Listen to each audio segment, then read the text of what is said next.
c'est Mystique et aujourd'hui je vous retrouve pour la vidéo What's New du mois de juillet.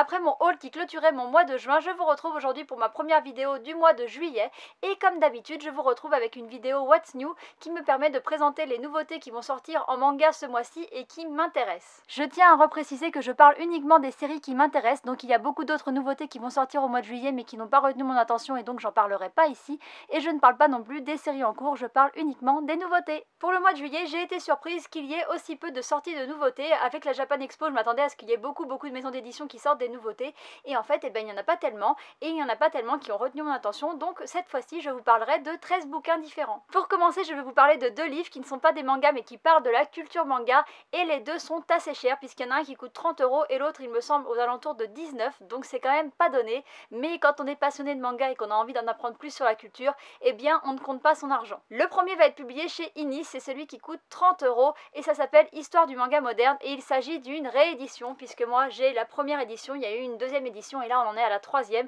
et donc c'est l'histoire du manga de 1952 à 2020. Dans ce livre on trouve pas mal de portraits d'artistes et pas mal d'informations sur le Japon et l'industrie du manga et c'est classé par année. Alors je sais pas si le nouveau sera pareil mais je pense que oui et je trouve ça assez sympa de retrouver son année de naissance et d'apprendre un petit peu ce qui se passait au Japon à cette époque là et qu'est-ce qui se publiait en manga à l'époque. Enfin voilà, donc moi j'ai trouvé ça très sympa et là je serais presque tentée de racheter la nouvelle édition puisqu'elle est plus complète et que les illustrations étaient faites par Tony Valente qui est l'auteur de Radiant pour ceux qui ne le savent pas et il fait des vraiment très beaux dessins. La couverture est très belle et donc je suis très tentée mais il coûte quand même 30 € donc je regarderai vraiment ce qui a été ajouté avant de l'acheter parce que ça fait quand même un budget. Le deuxième va être publié chez Kurokawa, il va coûter 19 € et c'est Jump, l'âge d'or du manga. Dans celui-ci on va découvrir les coulisses de la publication du manga au Japon à travers l'histoire du Shonen Jump qui est un des hebdomadaires le plus publié au monde. Je pense que ça va être très dur de résister à celui-ci parce que j'adore découvrir les coulisses de la publication de manga et tout ça, je trouve ça super intéressant et comme je suis une grosse passionnée de ça, de tout ce qui est publication et tout, et ben je pense que je vais craquer même s'il est quand même vachement cher. Je passe maintenant aux mangas qui sont plus ou moins des suites de séries que je fais déjà et je vais vous parler de Harmony qui va être publié chez Pika. Il y a 2 tomes en cours au Japon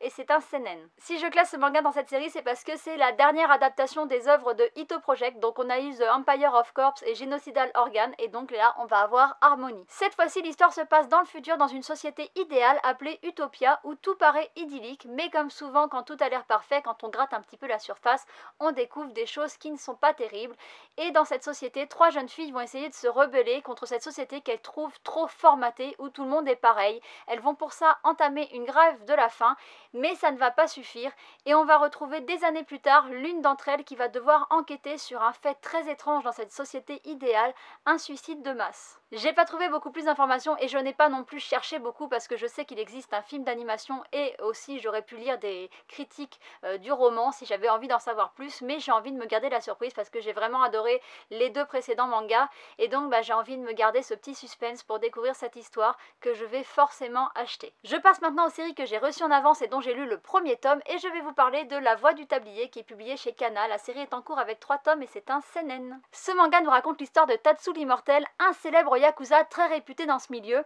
S'il a ce surnom l'Immortel, on se doute que c'est parce qu'il était quasiment invincible, mais pour lui, tout ça c'est derrière lui. Maintenant, c'est un homme au foyer très respectable et quand il se bagarre, c'est plus à cause des histoires de gang, c'est pour avoir la meilleure réduction au supermarché. Maintenant, quand il se sert de couteau, c'est uniquement pour faire de la cuisine et quand il est de corvée de nettoyage, ce n'est plus pour effacer les preuves après un crime, mais simplement pour nettoyer son intérieur. Fini les courses-poursuites, maintenant il fait la course au bon plan. Mais avec un physique et une attitude comme la sienne, eh ben il y a souvent des quiproquos, que ce soit avec ses voisins, avec des gens dans les magasins ou tout simplement avec d'anciens yakuza et ça va donner lieu à des moments assez marrants et je vous recommande fortement ce manga que je trouve très drôle et très original. J'avais jamais lu un manga comme ça et j'ai adoré le premier tome. Il y a un autre manga que j'ai reçu en avance, c'est Mes voisins les esprits qui est publié chez Doki Doki. C'est un seinen qui est en cours avec 2 tomes. Malgré le fait que je l'ai déjà reçu et déjà lu, je ne vais pas vous en parler énormément parce que c'est mon chouchou couverture du mois et donc comme vous le savez, les chouchous couvertures, je fais une vidéo qui est dédiée et donc ça sera pour celui-ci au mois d'octobre et du coup si je vous en raconte trop, j'aurais plus rien à dire dans la vidéo et donc je vais juste vous faire un résumé qui se base sur le début du manga. Yashio est une jeune adolescente qui vient de déménager avec son chat et son père dans une maison qui a la réputation d'être hantée. Et pour rien arranger, son père va partir en déplacement, il va la laisser seule et il va lui donner une mission pendant qu'il n'est pas là, qui est de fouiller les affaires de l'ancien propriétaire pour trouver un registre sur le royaume des morts, qui est censé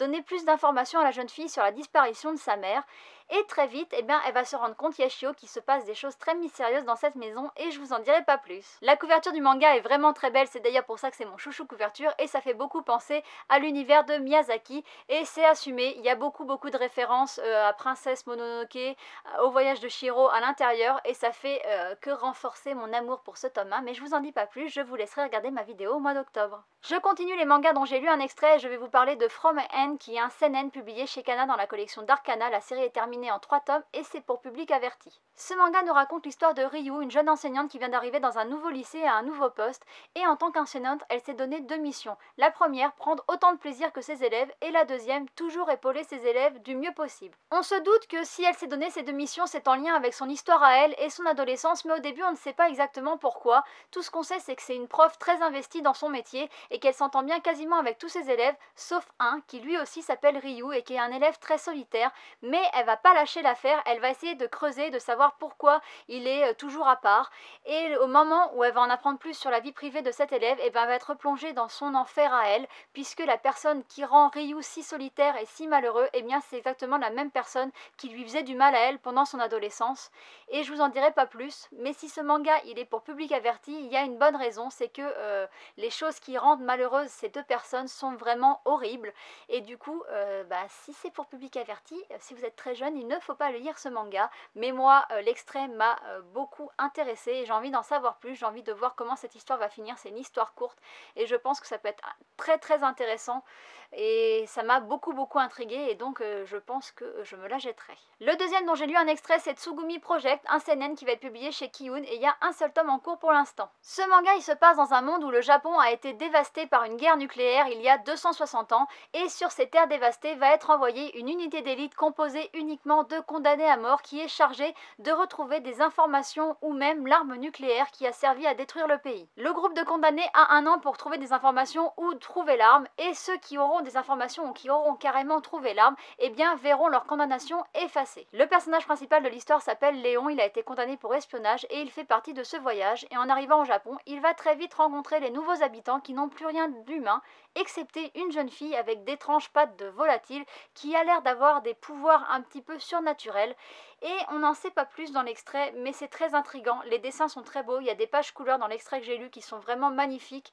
l'univers un petit peu post-apocalyptique comme ça j'adore, et du coup j'ai très envie de découvrir la suite de ce manga que je pense que je vais acheter à la Japan Expo cette semaine, parce que j'ai vraiment été emballée, je trouve que les dessins sont vraiment beaux, l'histoire a l'air cool, enfin tout a l'air très bien, et donc voilà, je vais craquer, on le sait, je vais craquer. Le manga suivant dont j'ai lu un extrait va être publié chez Eureka, c'est un manga français, et je suis pas sûre de la prononciation du titre, mais je dirais Ulgal, et du coup il y a un seul tome en cours, mais il me semble qu'on peut trouver d'autres chapitres sur internet. Ce manga se passe dans un monde qui est frappé par une pénurie d'eau. Nikki, le personnage principal de l'histoire, est employé par une société qui le charge de trouver et de revendre l'eau aux différentes régions du monde, et dans une société où il n'y a pas d'eau, eh bien celui qui a l'eau a le pouvoir, et les sociétés qui revendent l'eau le savent et en profitent pour exploiter les régions.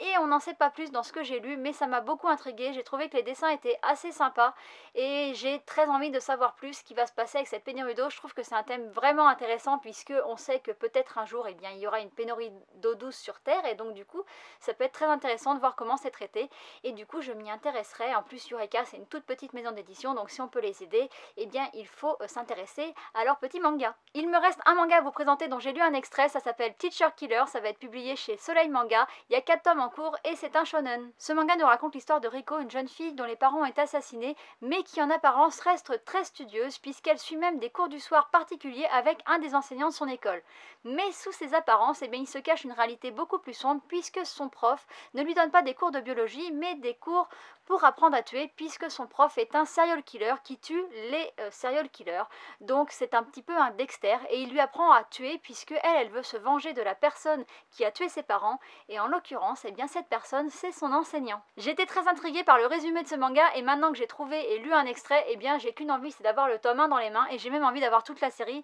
mais elle n'est pas finie, mais j'ai envie de savoir la fin, j'ai envie de savoir tout ce qui va se passer parce que je trouve que c'est vraiment trop cool comme idée et du coup j'ai envie de voir un petit peu ce prof Dexter,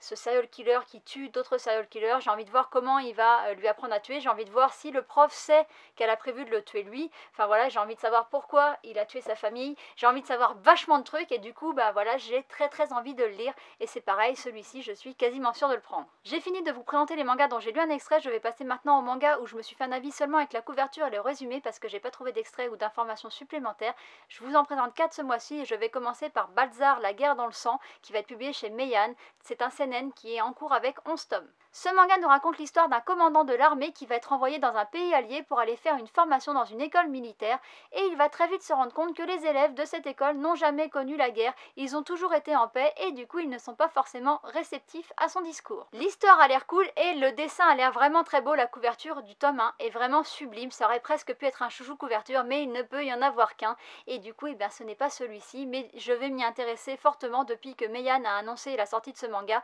je l'ai noté dans ma wishlist et du coup j'ai très envie de l'acheter. Le deuxième dont je vais vous parler c'est aussi un seinen, c'est aussi publié chez Meian, la série est terminée en 11 tomes et c'est George Mungan ou George Mungan ou totalement une autre prononciation, je ne sais pas du tout comment ça se prononce. Ce manga nous raconte l'histoire de Jonah, un enfant soldat qui malgré son aversion pour les armes va rejoindre une milice privée dirigée par une vendeuse d'armes avec un caractère bien trempé et on va découvrir comment cet enfant soldat va réussir à concilier sa vie d'enfant et sa vie de soldat, comment se construire dans un monde qui envoie ses enfants à la guerre. Je pense que c'est un sujet très intéressant, que ça peut être vraiment très bien en manga et c'est vraiment aussi un thème que j'aime beaucoup. On en parle dans Lost Children, il me semble, chez Kiyun, des enfants soldats et je trouve que c'est des sujets qui sont peu traités mais très intéressants et du coup je vais aussi fortement m'y intéresser. Le troisième dont je vais vous parler c'est aussi un seinen qui va être publié chez Vega, il y a un tome en cours et ça s'appelle Kamuya Ride et c'est par l'auteur de Grateful Dead qui a un trait de crayon bien particulier et j'avais bien aimé Grateful Dead, c'est pour ça que je vais m'intéresser à celui-ci. Ce manga se passe pendant la période antique au Japon et on suit les aventures d'un moine errant qui se bat contre des démons